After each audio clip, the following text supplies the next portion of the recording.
Yo, nouvelle vidéo un peu différente. J'avais mentionné il y a quelques temps dans une vidéo loup-garou UHC que je fais depuis quelques années un document de stats en UHC, que ce soit en loup-garou, en Demon Slayer, etc. etc. Et il y avait pas mal de gens qui étaient intéressés de le voir. Du coup, il y a quelques semaines, j'ai fait un stream pour vous montrer tout ça. J'ai montré vraiment absolument tout. Et du coup, voici la vidéo qui résume tout ça. Et en prime, à la fin de la vidéo, vous aurez aussi une tier list des rôles loup-garou UHC. Bref, on est parti.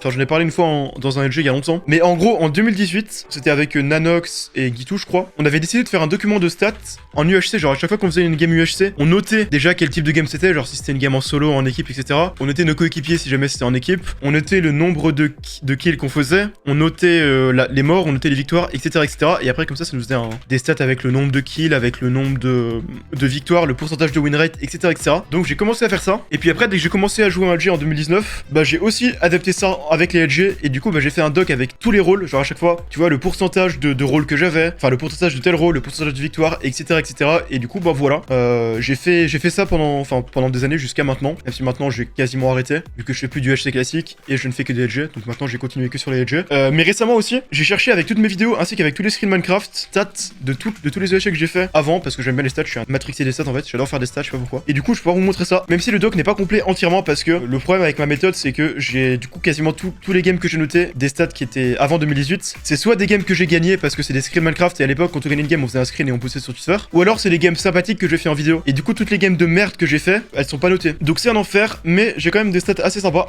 Donc si vous voulez je vais vous montrer ça dans l'ordre. On va commencer avec Reddit UHC 2015. Vous allez voir, le doc il est horrible parce que je suis pas fort en création de doc non plus, tu vois, je suis pas très fort sur Google Doc, mais j'ai fait de mon mieux quand même. Donc là c'est le doc de 2015. Donc c'est un peu comme ça que ça se présente. Du coup j'ai noté la date de la partie, le team size, les teammates, après le nombre de kills, les morts, si j'ai gagné ou non, et après la région de la game, s'il était en Europe ou pas. Et donc par exemple en 2015, tu vois, j'ai fait 32 UHC, en tout cas recensé, parce que j'en ai sûrement plus. Et j'ai gagné 17 games, même si en vrai c'est sûrement plus. Mais du coup, j'ai aussi noté d'ailleurs les screens, c'est marrant. Alors, si tu cliques sur un screen, voilà tiens, cette UHC qu'on a gagné en 2015 avec cette gosse. Ou alors la vidéo, tiens, cette UHC là, c'est quoi ça? Oh la nostalgie. Du coup là on va pas passer 1000 ans non plus parce que c'est pas, voilà. Mais du coup j'ai fait ça aussi pour 2016. 2016 c'est sûrement l'année où j'ai joué le plus, en tout cas une des années. Bon, j'ai noté 68 games, même si j'en ai sûrement plus au total. Et sur les 68 games il y a 31 victoires. Pas mal de games. Après 2017 c'était mon année de prime sur Reddit. 132 games, 57 wins. Et là j'ai quasiment tous les games joués parce que j'ai aussi des rediffs de stream de l'époque. Et j'ai fait tellement de kills, j'ai fait des games avec tellement de kills. Genre j'ai enchaîné des games à 10 kills, 20 kills, 19 kills, 15, 16, 13, 22, 11, 24. J'étais vraiment chaud à cette époque là. Ouais, il y a une game avec étoile. Attends, elle est où la game avec étoile? Ici. Je crois que c'est le seul EHC que j'ai fait avec étoile sur Reddit. Mais du coup, ouais, on a gagné la game. Bravo à nous deux. Ah, cette game, on est dans le nether, on a pris une potion. Ah oui, il est trop drôle. C'était le très vieux étoile. Ceux qui connaissent que étoile depuis assez longtemps, parce que maintenant c'est un des plus gros streamers à faire, bah voilà le étoile du passé, qui faisait des UHC toute la nuit, toute la journée, et qui pleurait parce que je lui laissais pas les kills. Et là ça commence à être les stats complètes, parce que là c'est le moment où j'ai commencé à noter vraiment toutes les games une par une, genre vraiment sans exception. Il y en a pas une seule qui a été loupée. Et vous pouvez voir que, regardez le nombre de games en ce début de janvier. Il y a eu 21 games en une semaine. Je suis matrixé. Regarde même ça, il y a eu 5 games en 2 jours. Je vous rappelle qu'on avait fait une nuit blanche où on avait fait que des games d'affilée. Mais c'est aussi le moment où j'ai commencé à moins jouer. En fait, à partir de là, c'est le moment où j'ai commencé à jouer en LG. Vu que les LG, on a commencé en fin 2017. En LG, en Top Gun, c'est le moment où on a commencé à faire des private games. Et du coup, les UHC, j'en faisais moins. Genre là, tu vois, en 2 semaines, j'en joue pas un seul. Puis là, il y a des pauses, enfin, etc., etc. Du coup, ça fait que j'ai quand même fait pas mal de games. 113 au total, mais bon, quand même 35% d'une rate, ça reste correct. En vrai, gagner une game sur 3 en UHC, je trouve c'est fine, tu vois. Sur un Battle Royale, c'est quand même cool. Mais bon, c'est le moment où je jouais un peu moins, donc j'étais un peu moins fort. Et surtout, le niveau commençait à augmenter, c'était très chiant à jouer les UHC, c'est pour ça que j'ai commencé à moins y jouer. Puis ensuite, 2019, pareil, j'ai commencé, enfin voilà, regardez le nombre d'UHC que j'ai fait en 2019, c'est ridicule. J'ai joué quasiment aucune game. Et après, 2020, j'ai un peu rejoué en UHC, parce que c'était le moment du Covid où je faisais des matinales pendant quelques mois. Genre en mars, avril et mai. J'ai beaucoup joué, après j'ai pas joué plus, et j'étais pas très bon. 9% de rate, c'est assez ridicule, même si je me suis fait assez baiser sur certaines games. Genre celle-ci, putain, celle-ci je rage encore, hein. Je rage encore de cette game où je me suis fait cross-team par Black et son pote parce que j'avais les potions, et ils ont team sur moi. Regardez, ils s'attaquent pas, ils team sur moi, après ils se sont fait bannir pendant 2 jours pour cross-team tellement c'était obvious. Mais j'ai quand même pas eu ma win. Je le déteste. Ça aurait été une win en plus sur mon doc, putain, je les déteste. Mais du coup, ouais, j'ai quand même fait pas mal de games, j'ai joué 54 games, mais j'en ai win que 5. C'est vraiment de la merde. Et voilà, et du coup j'ai fait un doc avec le total, comme ça c'est stylé, il y a tout. Il y a tout. Et donc au total, il y a 408 games joués, même si en vrai, je pense qu'au total, il devrait y en avoir entre 500 et 600, je dirais, si je dois ajouter les games qui sont oubliés. 151 win, pardon. Même si au total, je pense qu'il doit y en avoir un peu plus, genre 160. Mais du coup, ça fait un win rate de 37%, ce qui en vrai devrait faire 25. Donc c'est pas mal, tu vois. Et si on regarde les teammates, le teammate avec lequel j'ai le plus joué, c'est Daiko. 75 games avec Daiko. C'est quand même énorme, sachant que pareil, j'ai dû en faire plus avec d'autres. 7 gosses, 28 games joués, et on gagnait tellement souvent avec 7 gosses, en même temps il est trop fort. Après il y avait Nanox 25 games, Kidizoom 24 games, Gil 20 games, c'est quand même pas mal. Puis après Stylus Cantos, Gamercool, Gitu, Nagato. Nagato c'était pas un winrate de fou hein. Bon, on va passer aux autres modes de jeu qui sont un peu différents, vu que ça va être les UHC à rôle. On va commencer par le Top Gun. En vrai je pourrais faire les stats 2018, je vais quasiment toutes les rediffs de stream. Mais j'ai pas fait 2018, alors que c'est là où j'ai commencé à en jouer beaucoup. Ça a commencé en 2019. On a fait quand même 33 games de Top Gun. Ça fait 1 tous les 10 jours environ, tous les 11 jours on va dire. 10 wins au total, donc 30% de rate c'est ok. 10 fois taupe, donc 30% des games. C'est ok, sachant que des fois il y avait équipe de 4 avec une taupe et des fois il y avait équipe de 5 avec 2 taupes, donc c'est ok. En 2020 je crois qu'on fait un peu moins de Top Gun, ouais voilà, ouais 12, donc 2 victoires par contre, et j'ai été taupe. Oh, par contre là il y a un problème sur les stats hein. Après c'est le moment où les Top Gun ont commencé à devenir un peu moins intéressants parce que Top Gun ça devenait juste de la tempo. Si t'es taupe tu trahis la fin, puis après ça commencé à être des game sub Top Gun ce qui est moins intéressant, mais ouais. Ensuite du coup il reste Top Gun 2021, pareil on a fait 2 games. Par contre 100% de rate. Let's go, 11 kills. Attends, je vais la refaire en 2023. On a fait 2 games en 2023 qui étaient apparemment nuls à chier. Visiblement, elles étaient nulles. Death Note, pareil, j'ai pas les stats 2018, mais je pourrais les avoir si j'avais pas la flemme, mais je m'en fous un peu. Mais du coup, ouais, 2019, on va regarder. On n'a pas fait beaucoup de games en vrai. On en a fait que 7. Bon, que 2 victoires. Et au niveau des rôles, c'est Kira, enquêteur, Nier, Kira, enquêteur, Shinigami. Bon, c'est fine, hein. Death Note 2020. Je me suis amusé, hein. Enquêteur. Puis après Kira, puis après enquêteur, puis après Nier, et après Death Note 2021, je pense pas qu'on en ait fait beaucoup. Watari, Melo, enquêteur, bon. Pas très intéressant de toute façon, Death Note. Donc là on va partir sur le LG, là ce sera mieux. Voilà, le doc des LG. Donc là vous allez voir tous les rôles, toutes les games. Donc en 2019 on a fait pas mal de LG, on en a fait 70, c'est quand même pas mal. 40% de rate, c'est ok. Bon, au niveau des stats, on a quoi de spécial? 24% de fois en tant que loup-garou, ce qui est normal. Par contre, une seule fois LGB, une seule fois assassin. Tu m'étonnes que j'ai mis du temps à gagner avec ce rôle, j'étais jamais ces rôles-ci. C'était un enfer. Genre, c'est statistiquement, j'aurais dû l'être sur 70 games, j'aurais dû être environ 2 ou 3 fois. Non, 3 fois LGB, 3 fois assassin. Ouais, on va passer en 2020. 2020, je crois qu'on a joué encore plus de games vu que c'est le début des games. Ah non, 67 games, en fait, non. Bon, 49% d'une rate, c'est fine. Au niveau des rôles, on a LG 13% de fois, ce qui est pas énorme en vrai. Par contre, LGB 9% de fois, j'ai été beaucoup de fois LGB. Et au niveau des games, là, on a des trucs un peu plus intéressants. Parce que j'ai noté un peu plus d'infos maintenant. Genre, ouais, première game en couple avec Nanox. Putain, je me souviens de cette game. Game horrible. Bah, je lui ai dit que j'en parlerais de cette game. Même si en vrai, non, c'est d'autres dont je voulais parler. Mais c'est une des rares fois où j'étais en couple avec Nanox. Et qu'est-ce qui se passe? On est tous les deux. Enfin, je suis LG, pas lui. Je lui mets la liste en cave. J'oublie d'enlever les panneaux. Bichard chope la liste. Et il donne les LG. Il donne la liste à tout le monde. Et du coup, la game nulle à chier. Du coup voilà, game de merde. Voilà, je suis Ange, je dois protéger Yann qui est full fer, j'étais content. La game sert avec Vinny, putain je l'ai appelé Vinny, trop marrant. Il s'appelait encore Vinny à l'époque. Après game voleur, ah c'est la game avec Nems ça. La game voleur avec Nems, où j'ai volé l'assassin. Bon on continue avec 2021. 2021 le doc est encore plus gros parce qu'il commence à y avoir des solos à donf. J'ai commencé aussi à noter le camp des gens qui gagnaient. On a fait du coup 128 games. Ah ouais, on a doublé le nombre de games. Après, c'est normal parce que c'est là où on a commencé à tous faire des games sub. Mais ouais, des games encore un peu... ouais. Première game avec Nanox. Vous avez vu, encore une fois, je suis en couple avec Nanox au début de l'année. Et ça, c'est la pire game que j'ai eu de ma vie. C'est une game où je suis loup feutré. Nanox, je crois qu'il est voleur. Donc on est tous les deux méchants. Mais on est tous les deux des rôles qui sont safe par les rôles info. Il y a un groupe de 8 qui se fait. Il y a le monstre d'ours parmi eux. Il y a 0 greux. Et du coup, ils nous attaquent tous en disant qu'on est forcément méchants. Alors que, bah non. Parce qu'on avait des rôles qui étaient safe par le monstre haussier. Et du coup, on se fait attaquer, puis après ils disent qu'on est forcément en couple aussi, alors que c'était l'époque où je traînais tout le temps avec Nanox.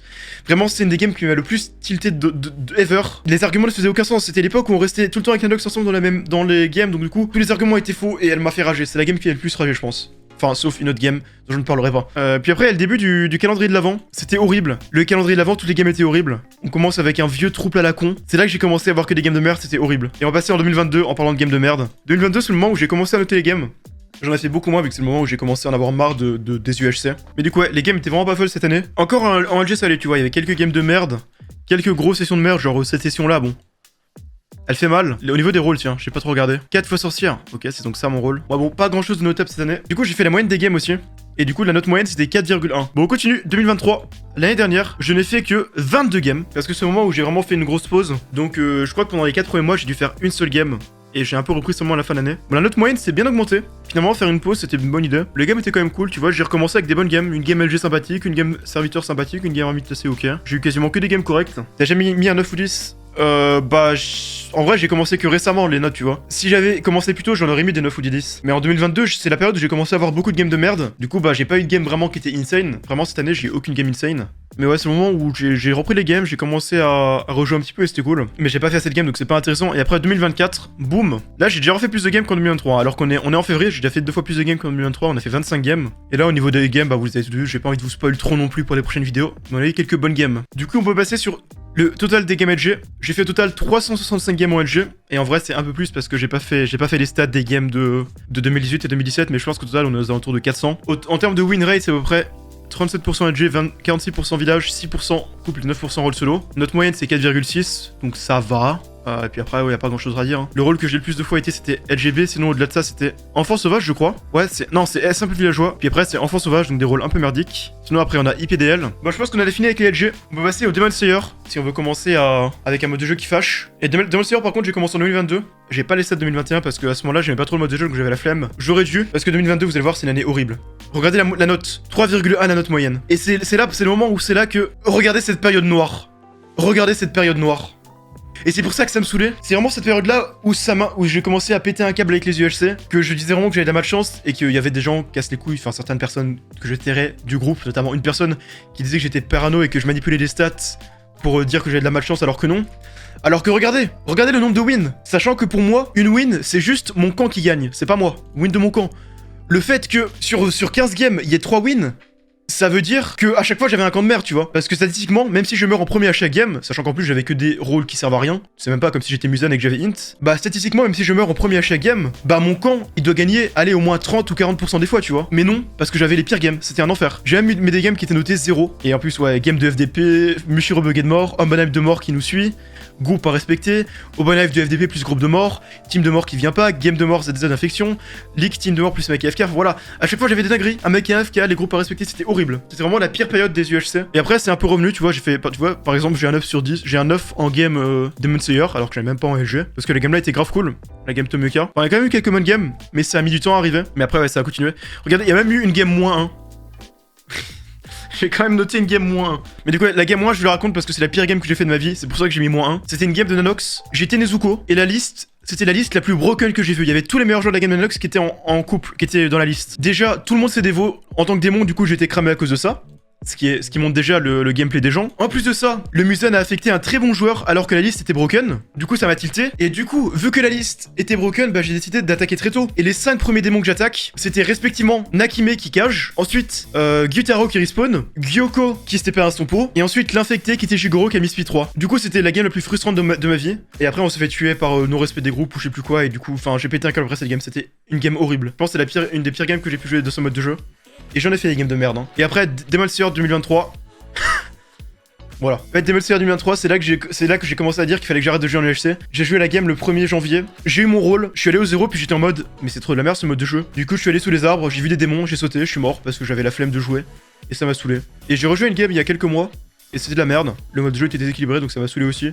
Du coup, je me suis dit que le plus simple, ce serait d'arrêter de jouer à ce type de mode de jeu. Ça n'avait aucun intérêt. Depuis que j'ai arrêté de jouer à ces modes de jeu animés, bah bizarrement, ça se passe mieux. Parce que ces modes de jeu, c'est un peu de la merde. Enfin, je trouve. En vrai, c'est pas forcément de la merde, mais je trouve que c'est... L'ambiance est tellement toxique, je trouve. Enfin, beaucoup plus qu'en LG. C'est full UHC, enfin, c'est full PvP, ça a moins d'intérêt, je trouve. Et les gens jouent comme des chiens dedans, je trouve. Et en plus de ça, Demon Slayer particulièrement, c'est extrêmement déséquilibré, donc c'est encore plus frustrant. Et en plus de ça, je me suis tapé une malchance de fou pendant 3-4 mois, ce qui était un enfer. Mais du coup, ouais, j'ai pas trop aimé. Et du coup, voilà, c'est fini au niveau des stats.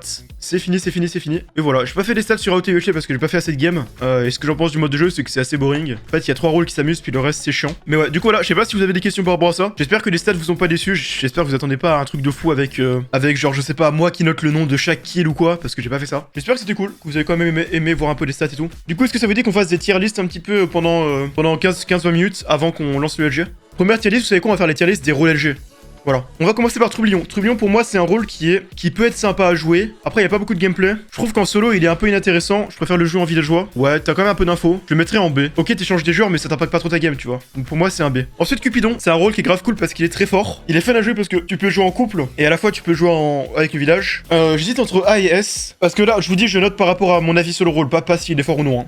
C'est juste si j'aime bien le jeu ou pas. Je pense que je vais mettre S en vrai. C'est comme un rôle de fou. Ensuite, voleur. Voleur, c'est un rôle que je trouve grave intéressant. Après, c'est un rôle qui est un peu random parce que. Enfin, c'est dur de choisir vraiment le rôle que tu veux. Mais ce qui est cool, au moins, il peut se passer beaucoup de dingueries et ta game, je trouve qu'elle a intérêt, tu vois.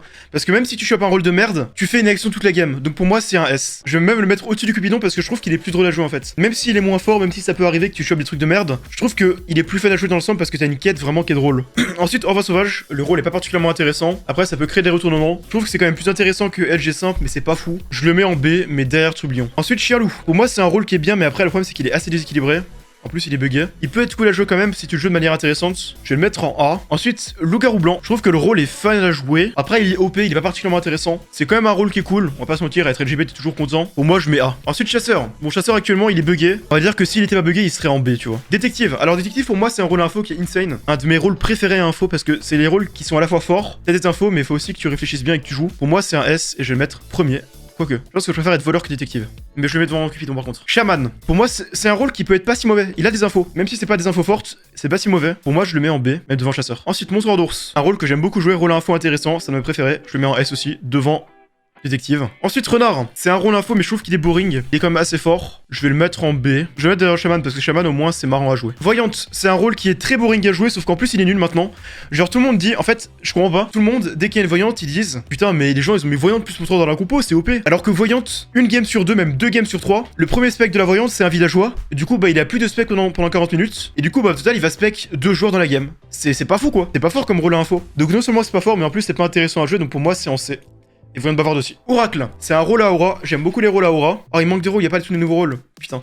J'aime bien les rôles à aura. Après, je trouve que c'est pas le plus intéressant. T'as des infos souvent, t'as des trucs à faire. Je pense que je le mets en A. S'il y avait Vieux Sage, je vous le dis, je l'aurais mis en top 1. J'aurais mis Vieux Sage en top 1 s'il était là. Prêtresse, c'est un petit peu comme Voyante. C'est quand même un peu plus fort, donc je le mets devant. Ensuite, Jumeau. Jumeau pour moi c'est un rôle banger, il est fun à jouer. Après il est facilement crappable si t'as un jumeau qui est pas discret. T'as des bonnes infos, pour moi il est top tier. Je vais le mettre devant montreur, je préfère jouer jumeau que montreur. Après c'est parce que jumeau c'est plus simple d'avoir des infos aussi. Conteuse. Conteuse c'est un rôle qui est pas si mal depuis que Lapin a fait la modif et qu'il a enlevé le fait que les vols soient comptabilisés. C'est pas dégueu. Je vais le mettre en B, en premier de B je pense. Après on a les LG. LG ça va être compliqué. Grimmer, je trouve que le rôle est un peu nul maintenant. Pas fort en fait, et pas très intéressant, c'est juste un LG quoi. En plus c'est le genre de rôle où malheureusement, selon ta liste, tu peux peut-être pas forcément. Enfin, des fois tu peux pas le jouer quoi. Pour moi, c'est en B, quoi. B en bas. Espion, tu le mettrais où? Non, espion, je le mettrais en B. Je le mettrais en dessous de Shaman, je pense. Loup-garou alpha, je trouve ça pas très intéressant. C'est juste un loup-garou qui est sûr d'avoir la liste. C'est pas très intéressant, c'est en C, quoi. Grand méchant loup, je trouve que c'est un rôle qui est intéressant pour les loups, ça te force à jouer vite, et c'est bien d'avoir un rôle comme ça. Donc pour moi, je le mets en B, ici. Craintif, j'aime bien le fait que ce soit un loup qui a un gameplay un peu différent. Donc pour moi, je le mets en A. Loup-garou simple, je le mets en C, ici. Affect peur des loups, je trouve que c'est fort, mais j'aime pas trop jouer ce rôle. Pour moi, c'est pareil que... Je m'amuse pas, quoi. Juste, tu joues comme un loup-garou simple, sauf que t'appuies sur un bouton. Mais je vais quand même le mettre en B, on peut abuser, parce que c'est cool d'avoir au moins de l'impact sur la partie. Feutré, je trouve ça nul, ça n'a pas beaucoup d'impact. On va mettre là quand même, parce que des fois, ça peut te sauver. Perfide, j'aime bien, parce que c'est toujours bien les rôles invisibles. Toujours marrant à jouer. Donc je vais le mettre en A. Mystique, c'est cool à jouer, c'est un peu fort, parce que t'as des infos, donc j'aime bien. Donc je vais le mettre ici. Amnésique, c'est un peu boring, on s'en fout, c'est comme LG mais en moins bien. VPL, c'est comme LG mais en plus fort, je le mets là. Et loup-garou vengeur, j'aime bien le gameplay. Le fait de devoir tempo et après d'explorer tout le monde, puis après t'as des camps en plus, moi je trouve ça cool, donc je le mets ici. Ensuite les rôles solo. Et Rival, je trouve ça assez inintéressant. J'aime pas trop le gameplay, après j'ai jamais eu donc je peux pas juger. Je le mettrai en C, mais j'ai pas à jouer en fait. Assassin, je trouve que le rôle est boring, il a rien à faire dans. Enfin, il a un peu vu après, c'est normal, tu vois, mais il a pas grand chose à faire. C'est comme un LG, mais sauf qu'il est solo. Du coup, je le mets en C, je trouve ça un peu boring. Charmeuse, bon, il est plus là. Joueur de flûte. Joueur de flûte, le problème c'est qu'il y a une partie qui est fun à jouer, mais le problème c'est que tu es obligé de te faire cramer en fait. T'as pas de strat, c'est trop simple de te faire cramer. Je pense que maintenant la façon de le jouer c'est juste de charmer un maximum de personnes, puis après tu te barres en courant. Auquel cas ça peut être sympa. Je le mets en B quoi. Feu follet, j'ai jamais eu le rôle encore, mais je pense qu'il doit être fun à jouer. On va le mettre là dans le doute. Ange, j'aime beaucoup Ange. J'aime bien le fait d'avoir ton choix de trucs si tu joues en team ou pas. Je trouve que c'est le meilleur solo. Pour moi, il est là. Top 1. Voilà. Après, imitateur, c'est un solo que je trouve un peu nul. C'est quand même mieux que l'assassin parce que moi, tu peux voler un rôle. Pour moi, il est en C, en haut du C, voilà. Après, les rôles villageois. Petite fille, pour moi, c'est du A. C'est un rôle très sympa à jouer. Sorcière, pour moi, c'est un rôle qui est boring à jouer, mais t'as de l'impact dans la game. Tu peux faire un truc cool. Pour moi, c'est du B. Salvateur. Pareil en fait que la sorcière finalement. Sauf que c'est un peu plus fun à jouer parce que tu peux te la mettre toi-même. Donc je vais le mettre plutôt ici. Garde, pareil que la sorcière, mais c'est un peu mieux je trouve. Donc en vrai c'est moins bien. C'est pareil quasiment. Ancien c'est cool, j'aime bien ancien. Ça peut te permettre d'avoir un gameplay un peu différent. Parce que tu peux jouer vraiment risqué. Donc tu peux avoir des infos. Pour moi je le mets ici. Sœur. J'aime bien les sœurs. Parce que tu peux jouer avec un teammate. Donc c'est cool. Mais c'est pas non plus un truc de fou. Je vais le mettre ici. Citoyen c'est un peu gaze. Tu peux avoir des infos sur les rôles mais on s'en fout. Donc on enlève. Idiot du village. En vrai non c'est pas trop mal, tu peux respawn. Mais c'est pas très intéressant à jouer quoi. Je le mets ici. Hermite c'est cool. Ça te force à jouer un peu différemment. Ça te force à jouer solo, c'est cool. J'aime bien les rôles comme ça. Je vais le mettre assez haut. Corbeau c'est nul à chier. Bouc émissaire c'est nul à chier, et SV, je le mets ici parce que je préfère être ça. Il manque des rôles, il manque les rôles, attendez, slash LG. J'ai regardé les rôles qui manquent, qui sont dans LG, et je vais vous dire où je les aurais mis. Loup-garou hurleur, pour moi, c'est un peu inutile, donc je mettrais que c'est en C, pareil. Le garou sanguinaire, il a strength 1 la nuit, évidemment, il peut traquer un joueur. Ça peut être cool en vrai. Je le mettrais en B, après, j'ai jamais eu. Le garou ténébreux, je le mettrais en C parce que ça sert à rien. Le pouvoir ne sert à rien. Fossoyeur, je connais pas vraiment. J'ai pas joué, je pourrais pas juger. Analyste, c'est pas dedans. Analyste, j'aurais mis en B, parce que c'est pas un rôle qui est très intéressant, mais c'est assez fort, donc ça va. Astronome, c'est nul, j'aurais sûrement mis en D. Aubergiste, j'aurais mis en D. Druide, j'aurais mis en A. C'est très fort comme rôle, et c'est un rôle à aura, j'aime bien les rôles à aura. Marchande de fruits, c'est un bon D. Occultiste, tous les 4 morts reçoivent la dernière volonté des 4 morts dans le désordre et l'alignement, ça c'est en D. Vaudouiste, ça j'aurais mis en B, au niveau du chaman environ. C'est pas un rôle qui est très fort, mais c'est fun à jouer, je trouve.